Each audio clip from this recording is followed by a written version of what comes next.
Here I have DOOGEE N30, and today I'm going to show you how to activate Google Assistant on this device. So what you have to do, firstly, you have to open the Google app, then go to the More, then to the Settings, then to the Google Assistant.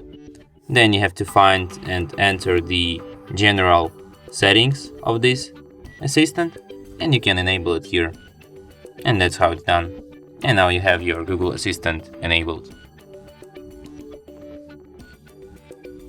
And that's it. Thanks for watching. If you find this tutorial useful, don't forget to hit that like button and subscribe to our channel.